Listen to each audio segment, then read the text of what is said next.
नमस्कार मंडळी, ठरलं तर मग या मालिकेच्या आजच्या भागात आज आपण बघणार आहोत. अर्जुन आणि चैतन्य दोघंही बोलत असतात. चैतन्य अर्जुनला म्हणतो की अर्जुन, अरे बघ, तुझ्या डोळ्यात दिसतंय की तू रात्रभर झोपला नाहीयेस. आत्ता कळलं मला, मी जो ऑप्शन दिलाय त्याच्याबद्दलच विचार करतोयस ना तू. अर्जुन चैतन्याचा तोंड दाबत असतो कारण सायली बाथरूममध्ये असते. चैतन्य वरून अर्जुनला म्हणत असतो की काय, माझं तोंड दाबल्यावर मी गप्प बसणार आहे का. अर्जुन त्याला शांत करत असतो की अरे बाबा गप्प बस, आणि तो मोठ्याने बोलूही शकत नसतो. पण चैतन्य काही थांबत नसतो. तो अर्जुनला म्हणतो की गप्प बस, मला गप्प करून काय होणार आहे, आणि काय विचार केलाय तू मधुभाऊंच्या केसबद्दल. हे बघ, आपलं ठरलंय काय, आणि त्याशिवाय सायली वहिनीच्या मनातलं तुला कळणार कसं. आता नेमकं त्याच वेळी सायली बाथरूममधून बाहेर येते आणि अर्जुनकडे आणि चैतन्यकडे बघत असते.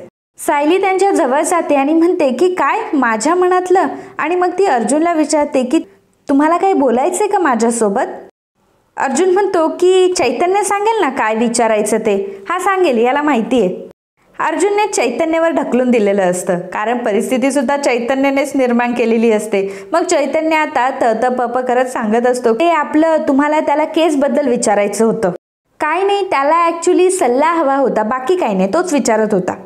सायली म्हणते की हो मग विचारा ना. अर्जुन म्हणतो की हो हो विचारतो ना, पण सायली आधी कॉफी घेऊन येशील का तू. म्हणजे बघ ना अगं, बिचारा चैतन्य अजून झोपलाही नाहीये, आणि बघ जरा त्याचे डोळे बघ एकदा. तू एक काम कर, त्याच्यासाठी मस्त कॉफी घेऊन ये, म्हणजे त्याची झोप उडेल. सायली म्हणते की बरं ठीक आहे, आणते. मग सायली आता तिथून कॉफी आणण्यासाठी निघून जाते. तर इकडे प्रतिमा सकाळी सकाळी उठलेली असते. झोपेतून उठल्यावर ती सगळ्यात पहिल्यांदा तिचं अंथरूण काढते, किवरचे पडदे सुद्धा बाजूला करते.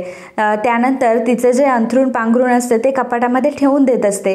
हे सगळं करत असताना रूममध्ये जरा आवाज होत असतो आणि त्यामुळे प्रियाला डिस्टर्ब होत असतं. आता प्रतिमा तिचं सगळं आवरून बाहेर निघालेली असते, परंतु त्यावेळी प्रियाची मात्र झोपमोड झालेली असते. कारण ऊनही तिच्या डोळ्यांवर येत असतं आणि कपाटाचा आवाज झाल्यामुळे ती धक्क्याने जागी झालेली असते. प्रिया उठल्या उठल्या म्हणत असते की काय कटकट यार ह्या बाईची. सकाळी लवकर उठते तर उठते, मला कशाला उठवते ही लवकर. आणि मी माझ्या खोलीत होते तेव्हा कशी 10 वाजेपर्यंत झोपून राहायचे, आणि आता ही बाई तर मला आता सकाळी सकाळीच उठवून देते. असं म्हणत प्रिया पुन्हा एकदा झोपून घेते. तर प्रतिमा, नागराज आणि रविराज हे तिघही डायनिंग टेबलवर बसलेले असताना सुमन त्यांच्यासाठी चहा घेऊन येते आणि म्हणते की चला आता सर्वजण गरमागरम चहा प्या. मग सुमन सगळ्यांना विचारते की आता नाश्त्यामध्ये काय करू, पोहे करू की थालीपीठ लावू. प्रतिमा म्हणते की मी करते ना थालीपीठ. सुमन म्हणते की अहो वहिनी, तुम्ही कशाला पदर खोचताय लगेच. अहो तुम्ही जरा थांबा, जरा आराम करा. प्रतिमा म्हणते की मला असं बसून राहायला अजिबात आवडत नाही. सुमन म्हणते की हो मला माहिती आहे ना, मी नाही तर कोण सांगणार ह्या सगळ्या गोष्टी. बरं ठीक आहे, तुम्हाला करायची आहे ना मला मदत, तुम्ही मला मदत करा, परंतु पहिल्यांदा हा चहा संपवा आणि मगच किचनमध्ये या. तेवढ्यातच प्रिया तिथे येते. प्रिया रेडी होऊन तिथे आलेली असते. तेव्हा नागराज म्हणतो की कदाचित माझं घड्याळ बिघडले वाटतं. म्हणजे तन्वी आता इथे आली आहे म्हटल्यावर आपल्या घड्याळात 7:15 वाजले, परंतु कदाचित 9:30 वाजले असेल, कारण तन्वी इथे आपल्यासमोर आज. प्रतिमा हसत असते. तेव्हा रविराज म्हणतो की हो रे नागराज, जरा सूर्य कुठल्या दिशेने उगवलाय बघू नये. ही इतक्या लवकर कशी काय उठली. सुमन म्हणते की ही कमाल प्रतिमा वहिनींमुळे झाली असणार. प्रतिमा वहिनींना भल्या पाठे उठण्याची सवय आहे ना, आणि सेम तोच गुण तन्वीमध्ये आला असणार. रविराज प्रतिमाला सांगू लागतो की प्रतिमा, अगं तुला माहिती आहे का, मी रोज तन्वीला सकाळी सकाळी उठवायला जातो. 8 वाजता मी तन्वीला उठवतो, तरी सुद्धा तन्वी 5 मिनिटं थांबा, 5 मिनिटं थांबा, मला झोपू द्या असं करून झोपून राहते, आणि उठते तर डायरेक्टली 9:30-10लाच उठते. आज अचानक तिच्यामध्ये हा चमत्कार कुठून झाला काय माहिती. नागराज म्हणतो की हो, मग वहिनी आल्यापासून रोज रोज नवीन चमत्कार होत आहेत ते मात्र नक्की आहे हा, असं तो प्रियाला टोमणे देत म्हणत असतो. सुमन म्हणते की हाच तर खरा असतो आई असण्याचा. इतके वर्ष झालं आपली तन्वी ही आईशिवाय वाढली, परंतु आता मात्र प्रतिमा वहिनी सगळ्यांची कसर भरून काढणार, आणि आपल्या तन्वीच्या आनंदाला कोणाची दृष्ट नको लागायला. प्रिया मनात म्हणत असते की माझ्या झोपेला या प्रतिमाची दृष्ट लागताना हे एकदा बघा जरा. माझी इथे झोप होत नाहीये, काय करू आता मी, किती चिडचिड होते माझी. या प्रतिमाला ना कुठेतरी जंगलातच सोडून यायला पाहिजे. तर मित्रांनो, आज आपल्या व्हिडिओच्या लाईकचं टार्गेट असणार आहे 1000 लाईक्स. मला माहिती आहे मित्रांनो की तुम्ही नक्कीच हे टार्गेट पूर्ण कराल आणि आमची मदत कराल. इकडे आता सायली निघून गेलेली असते, त्यामुळे अर्जुन आता चैतन्याला मारायला सुरुवात करतो. कारण चैतन्य मोठ्या आवाजात बोललेला असतो. जर सायलीने ऐकलं असतं तर खूप मोठा प्रॉब्लेम झाला असता हे अर्जुनला माहीत असतं आणि त्यामुळे तो चैतन्याला मारत असतो. चैतन्याला तो म्हणत असतो की सांगितलं होतं ना तुला गप्प बस म्हणून, पण तुला काही ऐकायचंच नसतं. आता सायलीने सगळं काही ऐकलं असतं तर काय केलं असतं आपण? आणि काय रे, तुझं तोंड दाबलं होतं तरी सुद्धा तुला बोलायलाच हवं का? आणि किती किती बोलतोस रे तू, किती बोलतोस, का बोलतोस तू, असं म्हणून चैतन्याला तो मारत असतो. आणि अजून काय म्हटलं तू? मला त्यांची गरज आहे केस सॉल्व्ह करण्यासाठी, मला त्यांचा सल्ला हवाय. काय बोललास तू? अरे कारण तरी नीट देत जा. चैतन्य म्हणतो की अरे बाबा सॉरी ना, परत नाही मी असं करणार, असं माझं तोंड परत उघडणार नाही, तू गप्प म्हटलं मी गप्प. अर्जुन चैतन्याला म्हणतो की चैतन्य, अरे तुला कळतंय का, आता तू केवढा मोठा प्रॉब्लेम क्रिएट करून ठेवला असता. चैतन्य म्हणतो की बापरे, उलटा चोर कोतवाल को डाटे. आता मला सांग की मधुबनच्या केसबद्दल. तेव्हा अर्जुन म्हणतो की अरे चैतन्य, परत तोच विषय कशाला काढतोय? मिसेस सायली अचानक आल्या आणि जर त्यांनी सगळं ऐकलं तर काय करायचं आपण? चैतन्य म्हणतो की मग काय करू, तुझा चेहरा बघ एकदा, भिजलेल्या कोपरासारखा झालाय. मग अर्जुन आता कूल होण्याचा प्रयत्न करत असतो आणि म्हणतो की चैतन्य, असं काही नाहीये, माझा चेहरा चांगला आहे, असं म्हणत तो आरशामध्ये बघत असतो. आरशामध्ये दिसत असतं त्याच्या चेहऱ्यावर किती भीती दिसते ते. चैतन्य म्हणतो की बघ, म्हटलं होतं ना तुला, दिसतंय ना तसं काही. अर्जुन म्हणतो की नाही म्हणजे तसं काही वाटत नाही मला. चैतन्य म्हणतो की गप, काही पण सांगू नकोस, एकदा बघ जरा नीट. आणि अर्जुन, मी तुला शेवटचं सांगतोय, अर्जुन जर तुला शांत झोप हवी असेल ना तर मी सांगतोय ते कर. तू पटकन आता काहीतरी एक डिसिजन घेऊन टाक बरं. अर्जुन म्हणतो की अरे कुठला डिसिजन घ्यावा तेच मला कळत नाहीये आणि काय करावं. तेव्हा तेवढ्यात तिथे सायली येते. सायली दोघांसाठी कॉफी घेऊन आलेली असते, त्यामुळे दोघंही आता बोलणं बंद करतात. सायली समोर असल्यामुळे अर्जुन आणि चैतन्य दोघंही एकमेकांकडे बघत असतात. आता दोघांची खुनवाखुनवी सुरू असते. अर्जुन चैतन्याला खुनवत असतो की तू आत्ताच्या आत्ता इथून निघून जा. चैतन्य म्हणतो की हो. चैतन्य म्हणतो की अरे कॉफी तर थंड आहे. म्हणते की अशी कशी कॉफी थंड झाली, मी तर आत्ताच बनवून आणली आहे. तर चैतन्य म्हणतो की नाही म्हणजे मला असं म्हणायचंय की कॉफी गरम आहे, परंतु मला कशी थंड कॉफी लागते ना, मी एक काम करतो, कॉफीला वारा घालून आलो म्हणजे कॉफी थंड होईल, असं म्हणत काहीतरी कारण देऊन शेवटी चैतन्य तिथून पळ काढतो. मग आता अर्जुन खोलीमध्ये असतो. मग सायली अर्जुनला विचारते की बरं मला सांगा ना, तुम्हाला मला काय विचारायचं होतं, विचारा ना. अहो काय बोलते मी, विचारा ना तुम्हाला काय विचारायचंय ते, कोणाची केस आहे? मग अर्जुन सांगू लागतो की केस एका गरीब बिचाऱ्या माणसाची आहे. माझ्याकडे एक केस आली आहे एका गरीब माणसाची. आता ही स्टोरी गरीब माणसाची म्हणजे अर्जुनचीच असते आणि तो सायलीला सांगत असतो की त्या गरीब माणसाला आता त्याच्या बायकोशी खोटं बोलावं लागणार आहे. सो तो कन्फ्यूज आहे की खोटं बोलायला पाहिजे की नाही. तुम्हाला काय वाटतं मला सांगा.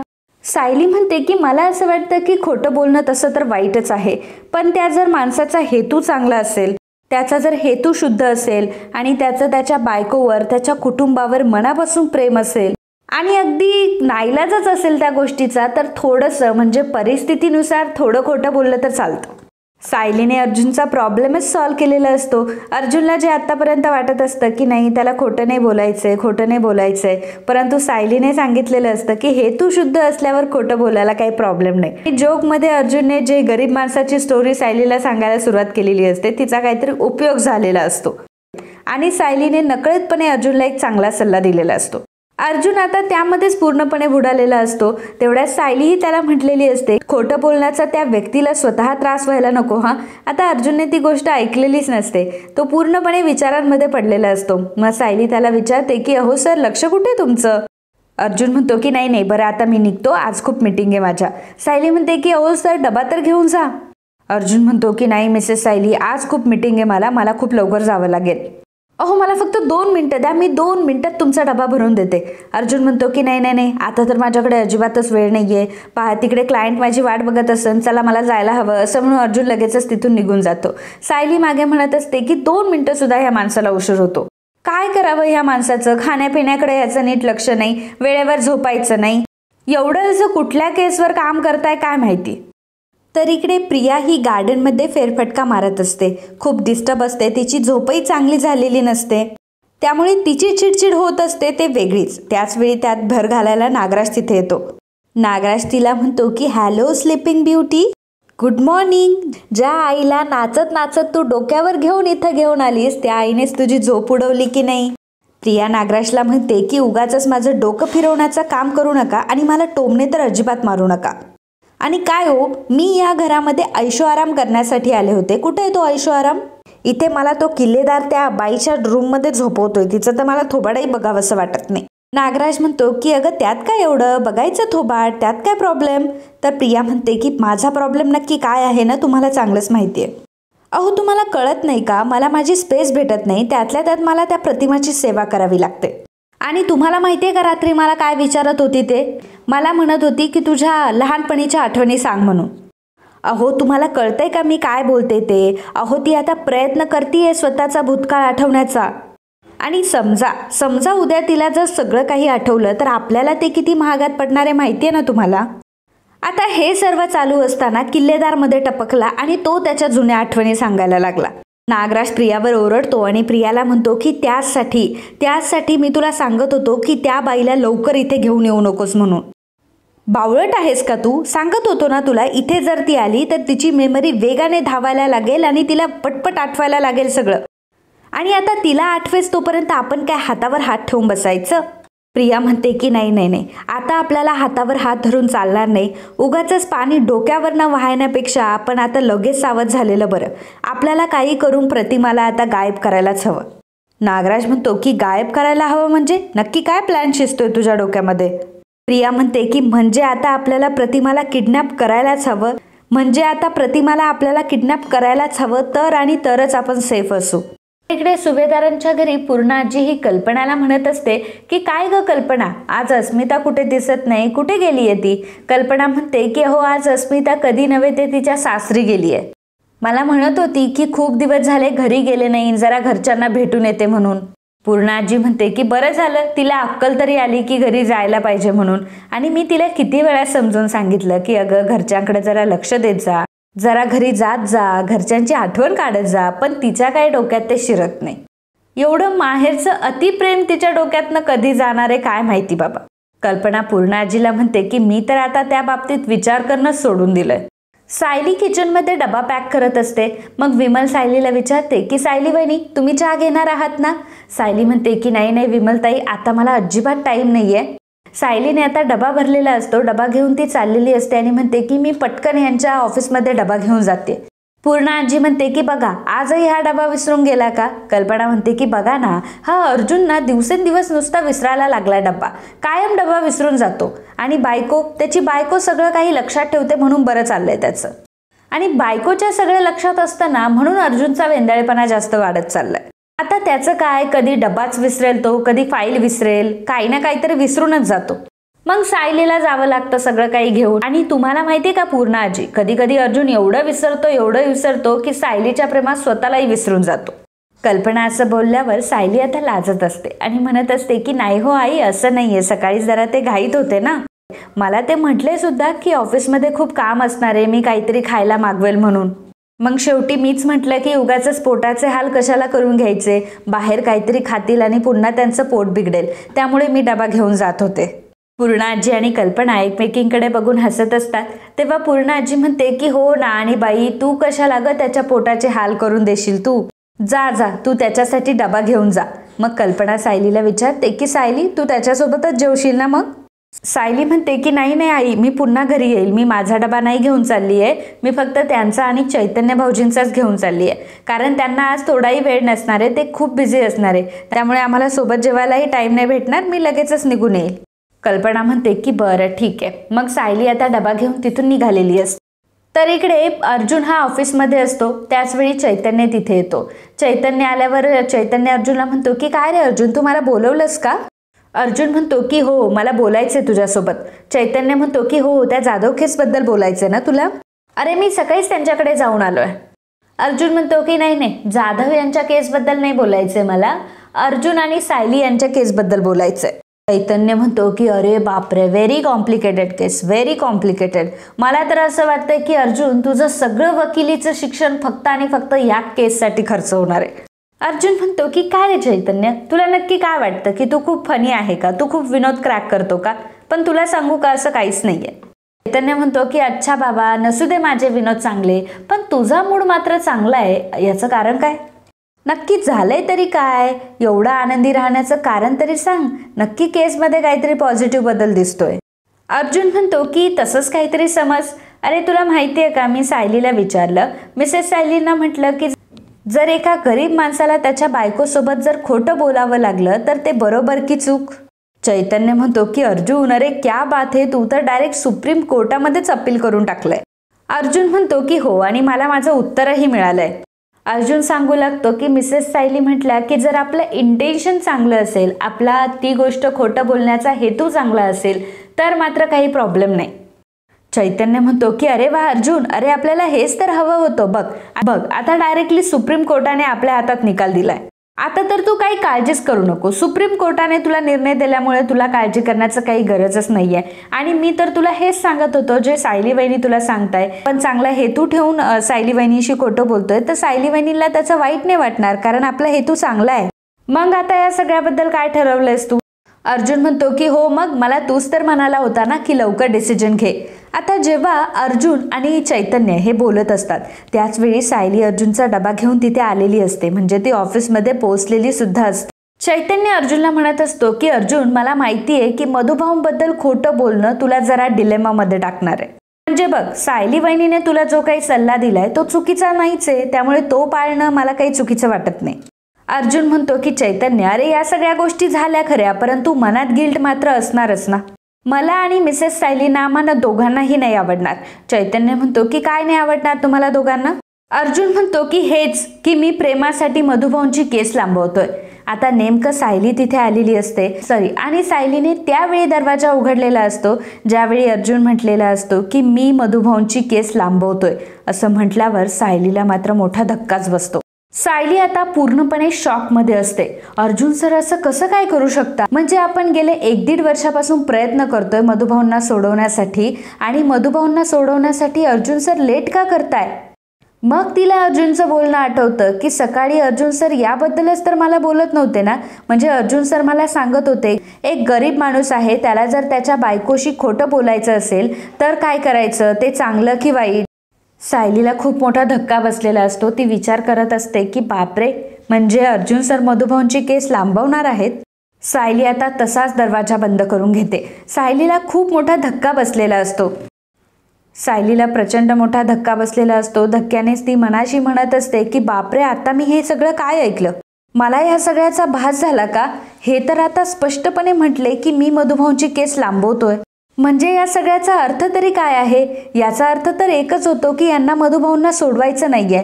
मग आतापर्यंत जे काही चाललं होतं ते सगळं काय होतं? मग अर्जुन सरांनी एवढं सगळं का केलं? पुरावे शोधले, त्यानंतर मधुभाऊंना सोडवण्यासाठी अगदी जीवाचं रान केलं. एवढंच काय, मैपतला सुद्धा त्यांनी गजाआड केलं. आणि जेव्हा आश्रमावरचा स्टे उठवला गेला होता तेव्हा अर्जुन सरांनी जीवाचं रान करून ते पुरावे मिळवून तो स्टे सुद्धा परत आणला होता. मग आता असं काय झालं की अर्जुन सर असं म्हणताय की ते मधुभाऊंची केस लांबवताय म्हणून? तर चैतन्य आतमध्ये अर्जुनला म्हणत असतो की अर्जुन, अरे आता तर तू म्हटला की जर हेतू चांगला असेल तर खोटं बोलायला काही प्रॉब्लेम नाही. आता अर्जुन त्याचं उत्तर सांगणार असतो, अर्जुन बोलणार असतो, परंतु त्याच वेळी सायली तिथून निघून चाललेली असते. सायलीला प्रचंड मोठा धक्का बसलेला असतो. सायली रडत रडत रडत रडत तिथून निघालेली असते. अर्जुनला तिने डबाही दिलेला नसतो, कारण तिला प्रचंड मोठा धक्का बसलेला असतो. अर्जुन चैतन्यला म्हणत असतो की चैतन्य, मिसेस सायली खूप इनोसंटली बोलून गेल्या की तो गरीब बिचारा त्याच्या बायकोशी खोटं बोलला तर काही हरकत नाही, परंतु मी त्यांना हा प्रश्न का विचारतोय याबद्दल तर त्यांना काहीच माहीत नाही. त्यांना जरी काही माहीत नसलं तरी मला मात्र सगळं काही माहिती आहे ना. आणि समजा मी मधुभाऊंची केस लांबवली तर त्या सगळ्यामधून मला जो गिल्ट येईल त्याचं मी काय करू? चैतन्य म्हणतो की 1 मिनिट, मला नक्की सांग की तू मधुभाऊंची केस लांबवणार आहेस की नाही? घडीत तू म्हणतोय की मला सायली वहिनीचं ऐकायचंय, घडीत तू म्हणतोय की नाही मला गिल्टी वाटतंय. नक्की तुझ्या मनात आहे तरी काय? अर्जुन म्हणतो की चैतन्य, तू स्ट्रेटली मला हेच विचारतोय की तू मिसेस सायलींना फसवणार आहे की नाही? का बरं चैतन्य, तू मला हा प्रश्न का विचारतोय? या प्रश्नाचं उत्तर तुला माहित नाहीये का?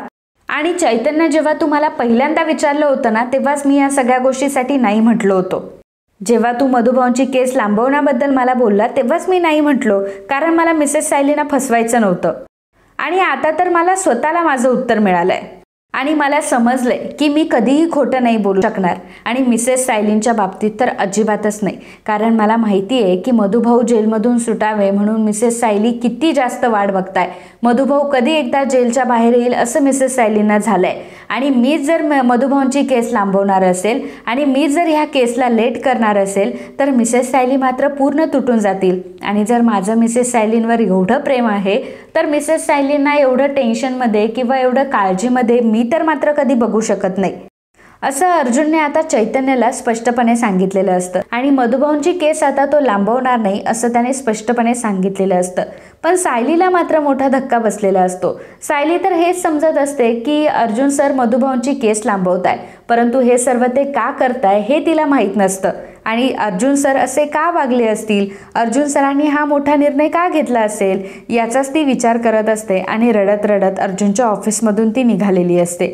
तर मित्रांनो, आजचा हा भाग इथेच संपतो. पुढील भागात आपल्याला बघायला मिळणार आहे सायली आता थेट मधुभाऊंना भेटण्यासाठी जेलमध्ये आलेली असते आणि जेलमध्ये येऊन ती अर्जुनला फोन करते. अर्जुनला सांगते की मधुभाऊंना जेव्हा मला भेटायचं होतं तेव्हा तुम्ही मला भेटू दिलं नाही, मला काहीतरी कारण दिलं, पण आत्ताच्या आता मला त्यांना भेटायचंय. माझे वकील म्हणून मला त्यांना भेटण्याची परवानगी तुम्ही मिळवून द्याल का? अर्जुन म्हणतो की मिसेस सायली ठीक आहे, मी तुम्हाला लगेच जॉईन होतो. मग सायली अर्जुनला म्हणते की माझ्या वडिलांना भेटायला मी एकटी सुद्धा जाऊ शकते, तुम्ही फक्त मला परवानगी मिळवून द्याल की नाही एवढंच सांगा, बाकीचं मला काही ऐकायचं नाहीये. सायली आता एकदम स्ट्रेटफुली अर्जुन सोबत बोलत असते. अर्जुनलाही सायलीच्या बोलण्याचं जरा वेगळं वाटत असतं की मिसेस सायली असं का बोलताय आणि असं रूड का बिहेव करताय माझ्यासोबत. अर्जुनलाही त्याबद्दल काही कळत नसतं. तर सायली आता स्ट्रेट फॉरवर्ड अर्जुनला विचारत असते आणि मग तिला आठवतं की अर्जुन सरांचा नक्कीच काहीतरी हेतू आहे या सगळ्या गोष्टीमध्ये, म्हणून ते हे सगळ्या गोष्टी करताय आणि त्यांना त्यांची वकिली सोडून दुसरं काही महत्त्वाचं नाहीये. याचा अर्थ ते जर एवढं लिगली वागताय, एवढं स्ट्रेटफुल वागताय, तर मग मी कशाला ह्यांच्या प्रेमामध्ये अडकू, मीही स्ट्रेटफुल बोललं पाहिजे. इथे प्रश्न तर मधुभाऊंचा आहे आणि मधुभाऊंच्या बाबतीत जर ते एवढा मोठा निर्णय घेऊ शकतात तर मी मात्र माझ्या वडिलांना भेटण्यासाठी यांची परमिशन का घेऊ, असं सायलीला वाटलेलं असतं. तर मित्रांनो, आजच्या या भागाबद्दल तुम्हाला काय वाटलं आम्हाला नक्की सांगा. And if you like my video please do subscribe, share and comment. Thank you.